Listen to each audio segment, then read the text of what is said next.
દરેક વિદ્યાર્થી મિત્રો સૌ પહેલા તો અંગ્રેજીની સ્વાધ્યાયપોથી કાઢો અને અંગ્રેજીની નોટબુક કાઢો. એમાં આપણે આગળના વિડિયોની અંદર યુનિટ 87 સુધી આપણે શીખી ગયા છીએ. પાના નંબર 39 સુધી. બરાબર. આજે આપણે શીખવાનું છે પેજ નંબર 40 ઉપર યુનિટ 88, યુનિટ 89 અને યુનિટ 90. તો દરેક વિદ્યાર્થી મિત્રો સ્વાધ્યાયપોથીમાં પેજ નંબર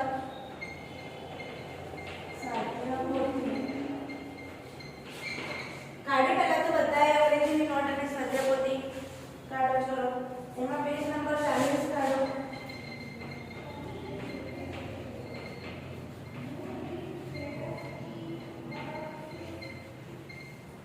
પાના નંબર 40 એનો આપણે જોઈશું. પહેલા જોઈએ યુનિટ 88. બરાબર. તો હવે જુઓ એમાં શું કહે છે, આપણે યુનિટ 88 માં જોવાનું છે પાર્ટ 1. શું જોવાનું છે? પાર્ટ 1. એમાં એ કે એન નો ઉપયોગ કરતા આપણે શીખવાનું છે. એટલે કે એ કે એન. એ અને એન એ આર્ટિકલ કહેવાય. બરાબર. એનો આપણે ઉપયોગ કરતા શીખવાનું છે.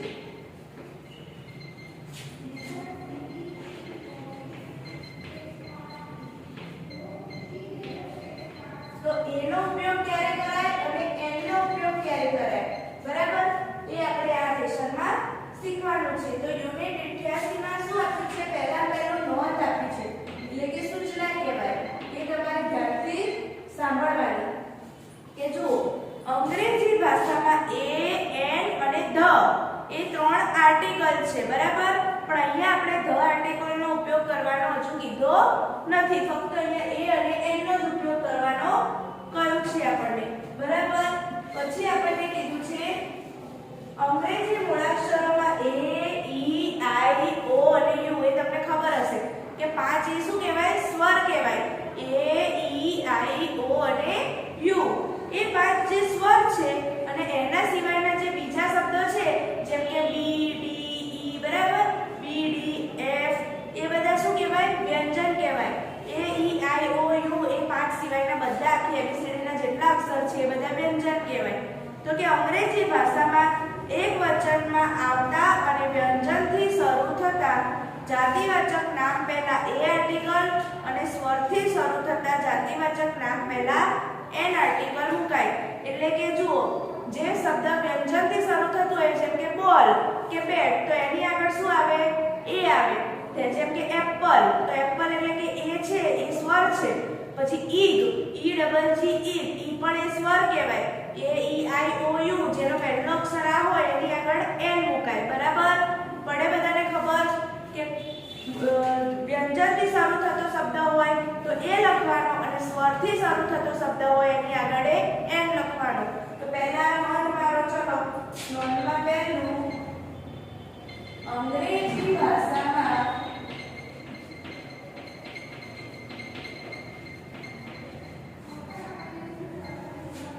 એ, એન અને ધ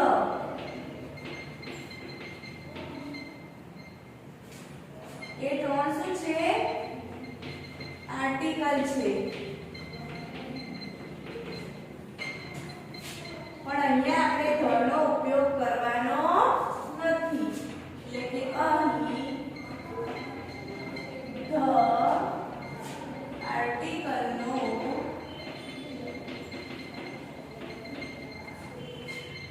ઉપયોગ કરેલ નથી. એ આપણે આગળ શીખવામાં આવશે. અત્યારે એને ખાલી ફક્ત એ અને એન જ શીખવાનું છે. પછી બીજું, અંગ્રેજી મૂળાક્ષરોમાં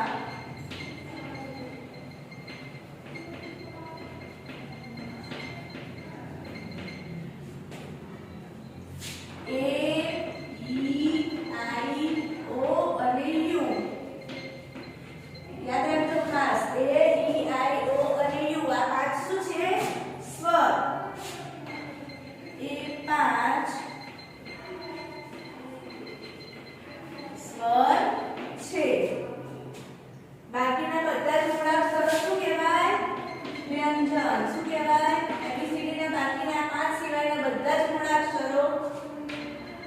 વ્યંજન કહેવાય.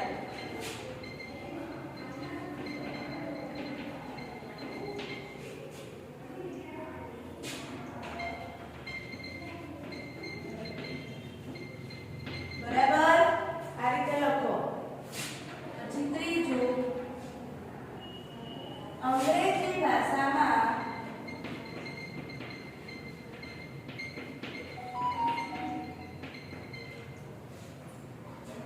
એકવચનમાં આવતા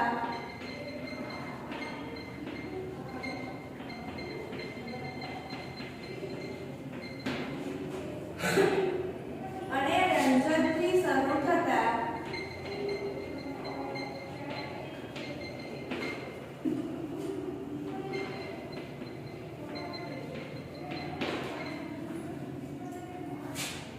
જાતિવાચક નામ પહેલા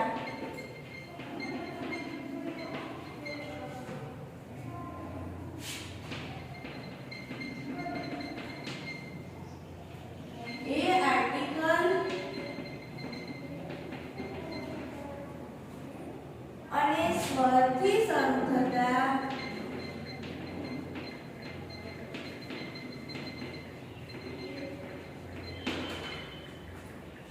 જાતિવાચક નામ પહેલા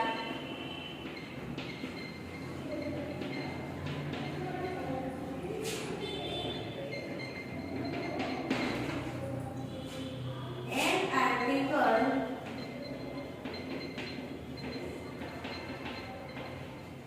મુકાય છે. ફરીથી સમજો કે જો અંગ્રેજી ભાષામાં એકવચનમાં આવતા એટલે કે વ્યંજનથી શરૂ થતા હોય એ જાતિવાચક નામની પહેલા એ આર્ટિકલ મુકાય અને સ્વરથી શરૂ થતા સ્વર એટલે કે એ ઈ આઈ ઓ અને યુ તેનાથી જાતિવાચક નામ શરૂ થતું હોય તો એની પહેલા એન આર્ટિકલ મુકાય. બધાને ખબર પડી? ફરીથી અંગ્રેજી ભાષામાં એ એન અને ધ શું છે? ત્રણ આર્ટિકલ. પણ અહીંયા આપણે એ અને એન સમજવાનો છે, ધ અત્યારે સમજવાનો નથી. અંગ્રેજી મૂળાક્ષરોમાં એ ઈ આઈ ઓ અને યુ એ પાંચ શું છે? સ્વર છે. અને એના સિવાયના બીજા જેટલા આખી એબીસીડીમાં જે શબ્દો આવે આ પાંચ સિવાયના એને શું કહેવાય? વ્યંજન કહેવાય. અંગ્રેજી ભાષામાં એકવચનમાં આવતા વ્યંજનથી એટલે કે વ્યંજનથી શરૂ થતો હોય એ શબ્દની આગળ શું લખાય? એ આર્ટિકલ. અને સ્વરથી શરૂ થતો હોય કે એ ઈ આઈ ઓ યુ આ પાંચ શબ્દથી શબ્દ શરૂ થતો હોય તો એની આગળ શું લખવાનું? An article. બરાબર. હવે આપણે આગળ જોઈએ યુનિટ 89.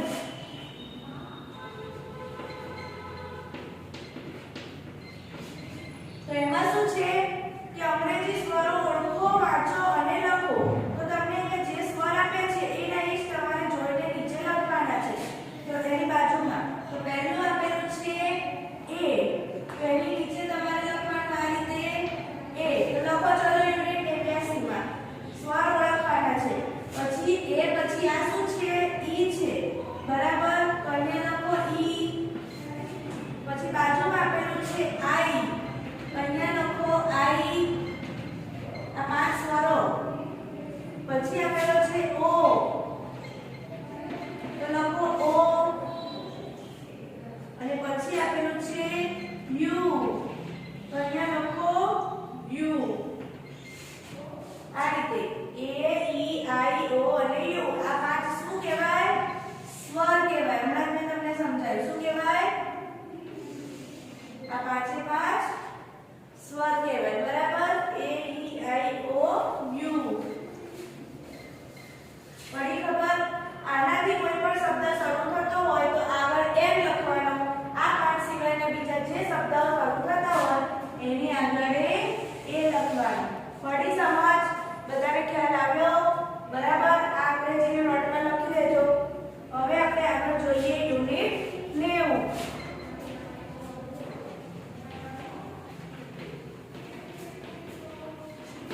એમાં તમને અહીંયા એ જ બતાવવા માંગે છે કે ચિત્રોના સ્પેલિંગ પ્રમાણે આર્ટિકલ એ કે એન નો અભ્યાસ કરો. તો પહેલું આપેલું છે હેન.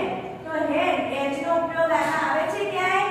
નથી. તો એચ શું કહેવાય? હેન નો એચ વ્યંજન કહેવાય. એટલે એની આગળ એ આવે કે એ શું આવશે? વ્યંજન છે તો એ આવે. બરાબર. તો અહીંયા આપણને આપેલું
કાવ. તો શું થશે?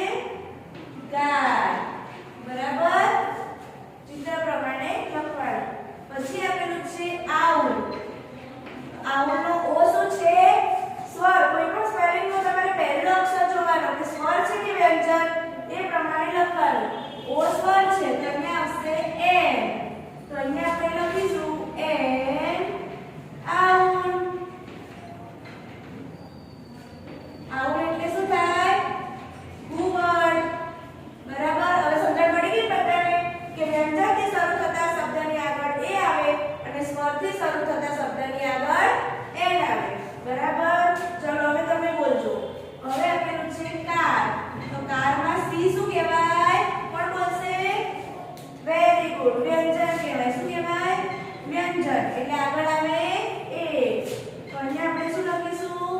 A car. તો કાર એટલે મોટર. બરાબર? પછી આપેલું છે પેન. તો પેનમાં પી શું છે? વ્યંજન કે સ્વર? વ્યંજન. તો અહીંયા આવશે એ. કે અ પેન. તો શું થશે? પેન એટલે કલમ. બરાબર? પછી આગળ અહીંયા આપેલું છે ઈગ. તો ઈગનો ઈ શું છે? સ્વર છે. આવી ગયો ને સ્વર? તો અહીંયા આપણે શું લખીશું? એન. એટલે કે એન ઈગ. બરાબર? એટલે અહીંયા લખવાનું એન એગ. એટલે શું થશે? ઈંડું. બરાબર? પછી આગળ એક્સ. એ એક્સ ઈ. હવે એ શું છે? આવી ગયો સ્વર. તો અહીંયા આપણે શું આવશે આગળ? એન. તો અહીંયા લખીશું એન એક્સ.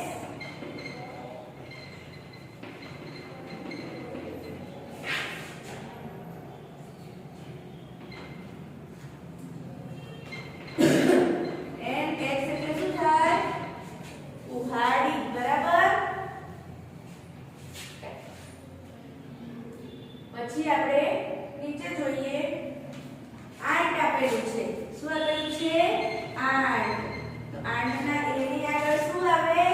સ્વર છે તો એન. બરાબર? તો અહીંયા લખો એન એન. તો એન એન એટલે શું થશે બાળકો? કીડી. શું થશે? કીડી. બરાબર? પછી આપેલું છે બોટ. તો બોટનો બી શું છે? વ્યંજન છે. એટલે આપણે અહીંયા લખીશું એ. તો કે અ બોટ. બોટ એટલે શું થાય? હોડી. બરાબર? તમારી સાથે પોતાનું ચિત્ર આપેલા જ છે. મેં એમને એમ લખ્યું છે. પછી આપ્યું છે આયરન. આયરન એટલે કે ઇસ્ત્રી.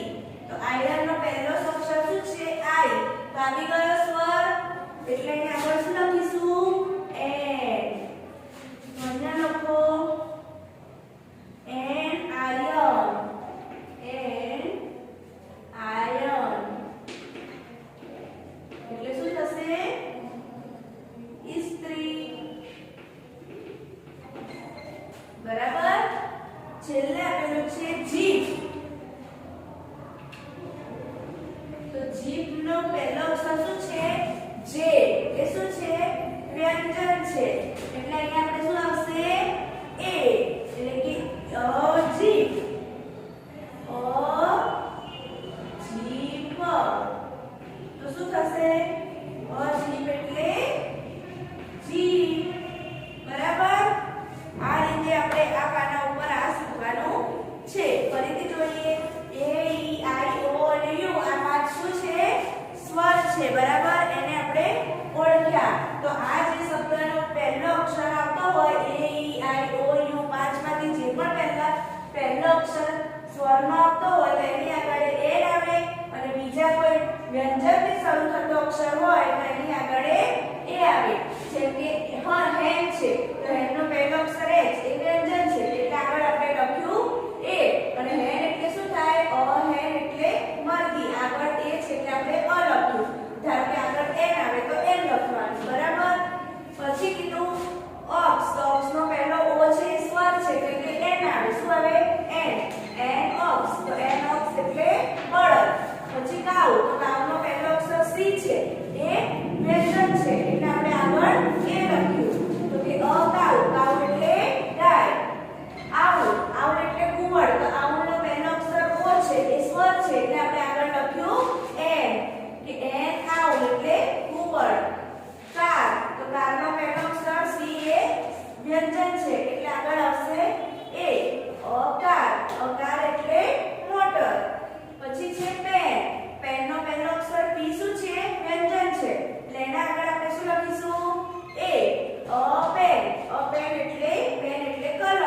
આયરન, આયરન એટલે થાય ઇસ્ત્રી.